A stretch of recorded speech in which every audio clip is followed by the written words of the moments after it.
I'm Adriana. I'm the account director here at Ethiopia. I lead the retail team. I'm Amrit. I'm the account manager at Ethiopia and I work on the retail team. My name is Odette, and I'm an account manager at Utopia.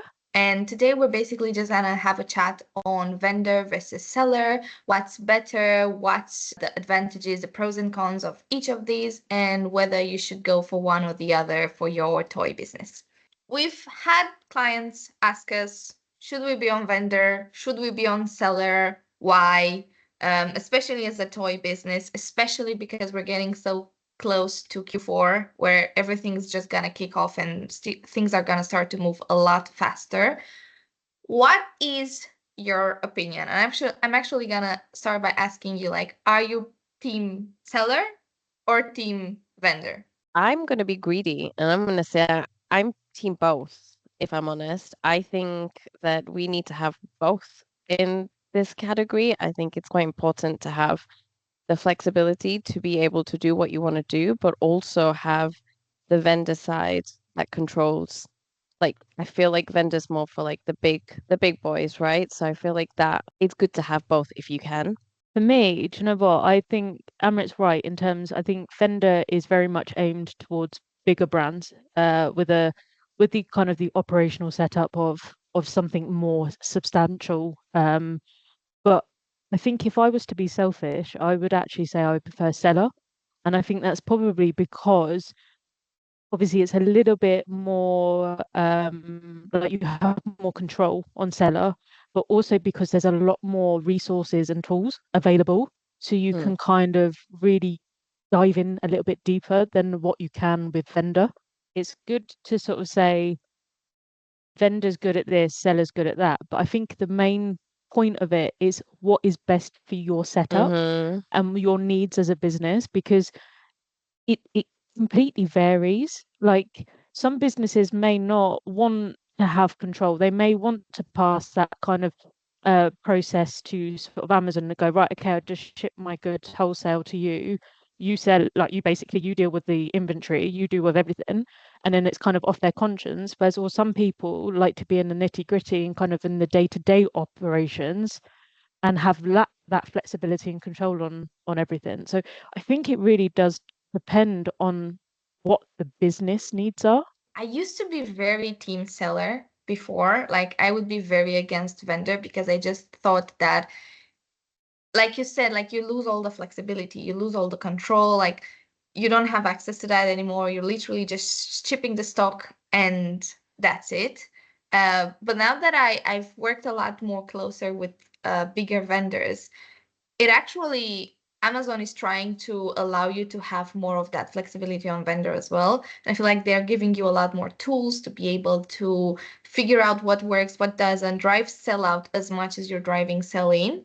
So I think I'm changing my preference. I think I'm a little bit of both, and I agree with Amrit in the fact that you should be able to do both.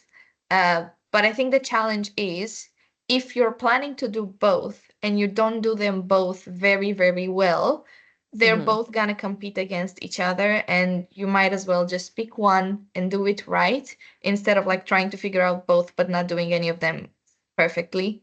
What is seller? What do you use it for? What's the differences between the two? The Seller Central account, you set it, obviously, you set it all up yourself. You have full control. You go in, you have a list of your products that you want to set up, knowingly that they have stock in, and you set that all up the way you want it to, right? And from there, you can control your pricing. So if you want to increase your pricing, set up a promotion, like whatever you want to do, that is your control. You don't need to wait for Amazon to approve anything. And in terms of stock, like you can send out how much stock you want to the fulfillment center, or you can ship it yourself if that works for you with your, logistics. Um, Obviously that all comes with a cost. There's a lot more cost in there because you're not really doing the work. Like if, for example, if you send the stock over to FBA, like that'll just be them doing all of that. Or if you ship it yourself, there's kind of like a half and half cost here and there. Um, but a lot of it is controlled by you, which means you have to have a lot more time and manpower to be doing all that, and also a lot more funding towards that, plus running your account with advertising and other costs on top of that. Things like Vines and all of the bits like that are usually cheaper because you're not paying like Amazon to handle all that in a way. So I feel for a seller account, lots of things like that are cheaper. Um, so it's something to take advantage of, but obviously there's other advantages on a vendor account that you can't get on a seller account. It's also worth mentioning on Seller that Seller used to be a lot less expensive than what it is now. So we would be a much better option if you were a smaller account that just wanted to try Amazon out, see how it works, see if it works, and it wouldn't have such high costs. So it wouldn't be as much of a risk. Whereas nowadays they've increased the fees almost every year, probably, to the point where now vendor is starting to become more profitable for brands. It's starting to be the better option. Amazon has realized that, and especially in the toys category, I would say it's virtually impossible to get a new vendor code and the vendor account set up as a brand in the toys category. There's been a massive shutdown of accounts in the past year or so. So profitability has become super important, super crucial for Amazon. And everyone that is not profitable for them as a brand, they're basically saying you can go to Seller.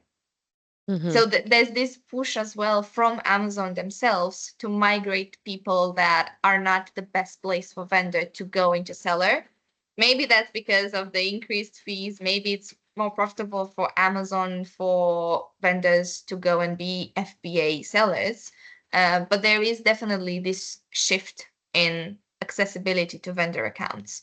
And I think for vendors specifically, the biggest difference is what you mentioned, Odette, is that wholesale model. So you ship your products to Amazon, and then Amazon is responsible for that stock, for making sure that the stock gets to the consumer in time, for making sure that the price is correct. You have very limited visibility on what the price is at any point.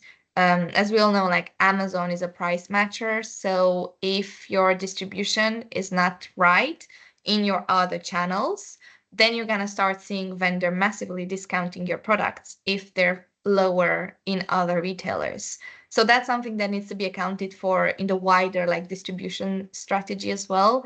And I think that's where vendor becomes, even though it's less hands-on than seller, it becomes a much bigger strategic piece in your wider distribution.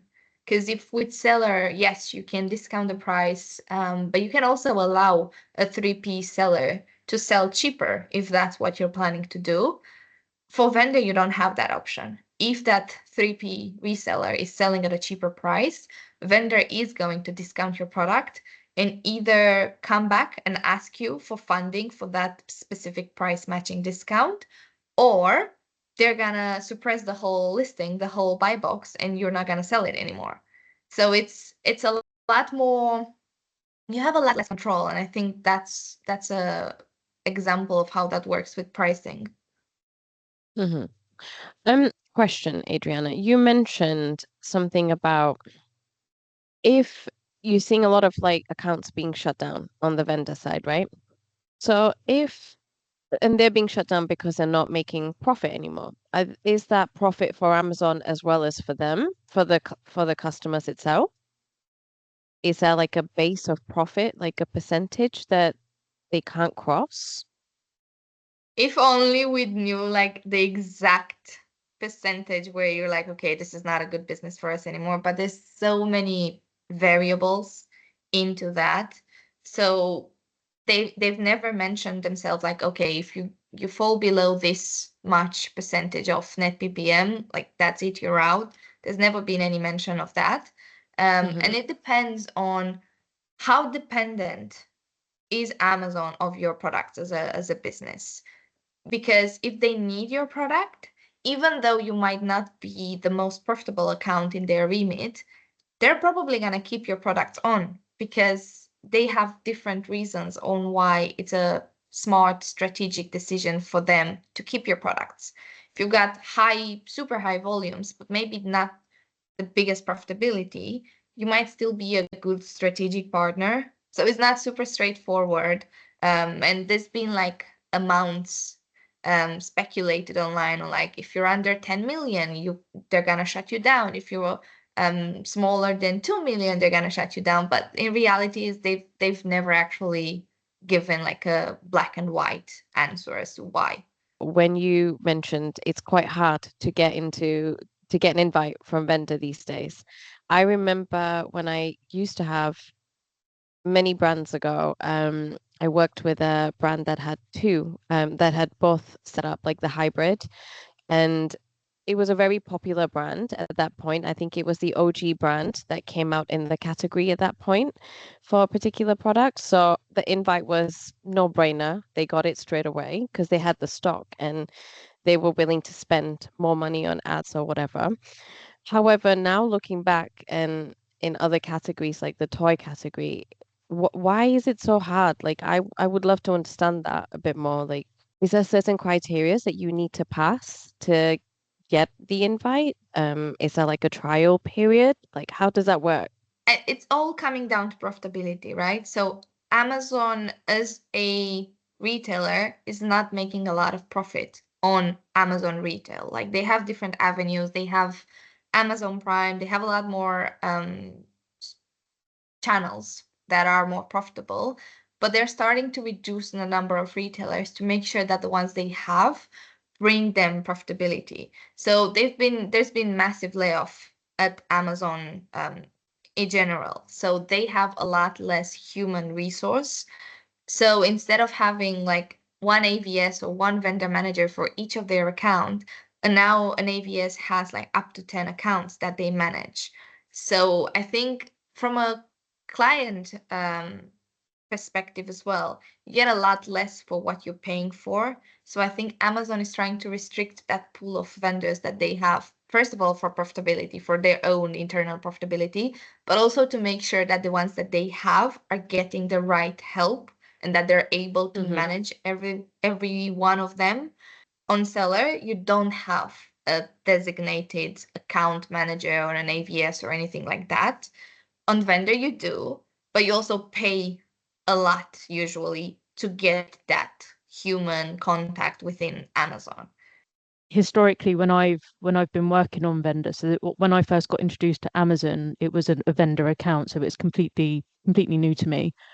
And I genuinely, looking back, I think what made vendor accounts really attractive or appealing was having that vendor manager and that having that person in Amazon to kind of share data points, give you some more guidance in terms of what way you can turn in terms of the business strategy. And I think that was quite a significant point of contact. And obviously, as you've just sort of touched as well, is that they're reducing that number. On one account, I went through 3, 4 vendor managers, and that constant turmoil that it created was quite damaging. But yet, that was nothing that the business at that time could have control over. So it kind of pulls into what you've just mentioned about like vendor managers, and is that kind of why would you pay for the same account if you're getting less output than what you could have many years ago? And I saw the benefit of a vendor manager, and now I also see the lack of vendor managers and the effect that has on the account as well. Yeah, I'm with you with that. The same brand that I was referring to before, we had a great account manager, vendor manager, and lucky for us, we had the same one throughout the period I was there. And they were so helpful. It was amazing. Each week we had a call, and the nuggets of knowledge that we would get from them was so beneficial for our brand. And it helped us then understand where we could put our budgets, our money in. And I think, and it also helped us understand things like the other things that we can include, like DSP, would that work for a brand? Sometimes it doesn't work for certain brands, sometimes it doesn't work for certain kind of products. Whereas getting the data from the back end so accurately on the back end from Amazon vendor that you can't pull out from other market, like you can't pull up from Helium 10 or Jungle Scout, you can't get that kind of data, made such a difference and helped us decide where we wanted to put our money. And in the end, DSP really worked for us, but that's because we had the data to back it up. Whereas now what I'm finding is it the AVS data isn't strong enough. It's data that we could possibly get ourselves and information that we could pull out if we did all the data analysis ourselves. So it does make you wonder, what are you paying for? What are you investing in with AVS that you can't already do yourself? Yeah, that's a fair point. And I think with all of these, like which one is better, there is no right answer. Like, yes, you might be paying for an AVS and not getting the right data, but if it unlocks certain key things that can only be unlocked by an AVS, maybe you start reframing how you approach your AVS and you stop looking at the data as like the main thing that they provide, and you look at these like key things that they're able to unlock for you throughout the year to make it better and to allow you to grow. And that ties in with, I think, the subject that we can discuss as well, which is Q4 in toys, right? So an AVS can unlock forward orders, purchase orders that you're getting in advance to make sure that you have the right stock in place for Q4. Something that you don't necessarily have access to on seller. Like, yes, you can send whatever stock you want, but how do you approach, for example, stock limits on seller that are very hard to bypass? How do you convince Amazon that actually I need to send 10 times the amount of stock that I have now because I'm gonna sell through all of that stock? I think this is Yeah. about proving it through metrics, isn't it? But then that's where the hard graft of owning or having a seller account comes into play, is that you need to be aware of your sell-through rates on ASINs. You need to be on top of that to ensure that you are proving your point to Amazon that you can justify having more inventory. I mean, I've had experience of reaching capacity limits, and somehow I've managed to persuade Amazon to help unlock that. But you do need to justify what you're going to do in terms to move through that inventory and not cause another, again, limit capacity sort of restriction. You do need to basically sweet talk. But yeah, I think it is about making sure that you're really critiquing the account and the performance of the account. I think you also need a system that works for you on a seller account, right? If FBM can be something that you can do, that's a great backup for sellers that can't get their stock sent into FBA. But you have to make sure that that's ready, set, go during Q4, because these things are unpredictable, and shipping times, obviously you don't have your FBA badge, you don't have your Prime badge if you do FBM. Things like that make a difference. But at the same time, like you said, you've got to prove it. You got to kill the metrics. You got to prove to them that you can send the stock and it will sell.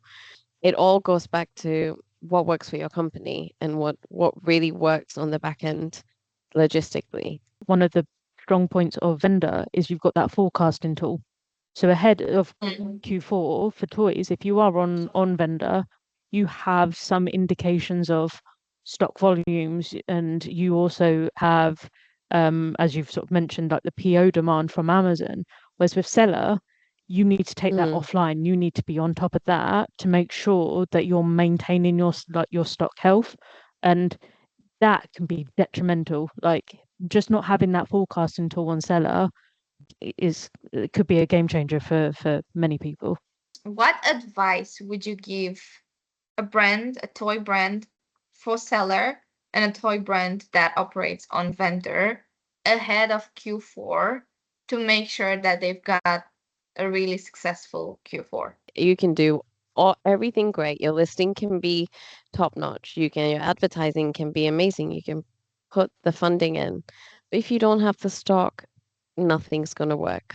That's basically the glue that holds it all together. So that would be my advice, is to have your stock ready. And Optimizations, yeah, it's like you've mentioned, they can be great, but how frequently are you making those optimizations? Are you optimizing for the seasonality Mhm. and for the peak seasons? Are you ahead of that? Are you doing your research? And I think it also comes back to like sort of competitor analysis. Is your price point still relevant as to where it was in Q1? Do you need to review that? Is there been any kind of critical market changes? Is there new niches appeared that you need to now prioritize different products or different types of products? So I think it's almost like Q4. Everything you kind of need to refresh everything. But again, it's also backed with you need to make sure you have that stock in place. I think it's just kind of I approach Q4 as its own separate entity because Q4 in toys category is just mind blowing. And I think just going in and rechanging and re-optimizing and conducting competitor and market analysis is just the way you get that foot in the right position before things take off. In Q4 especially, but all the time, but in Q4 it's so difficult but so important to be able to take a step back and look at the overall picture, because by the time we get to like the beginning of Black Friday, everyone is so like go, go, go. And sometimes you tend to focus on your bit, on your client, on your metrics, but you stop looking at the overall picture because it's a lot and it's all happening like very fast and you have to act very quickly on everything, but you stop looking at the wider picture. So I would say reporting is super important in Q4, not just to give you an indication of sales and how much you're growing, but to actually understand, are you growing at the same rate that you were growing at last year? Is there anything you can do, back to what you were saying, that on like optimizations that maybe the reporting is going to show you that, okay, something performed 10 times better last year, but we haven't seen the same lift off this year. Are we doing anything different? Can we optimize anything now? Is it a consumer change? And maybe that's why the product is not working the same. So I'd say take a step back and look at the wider picture. Q4 is also when you should start already having an idea of what your next year is going to be.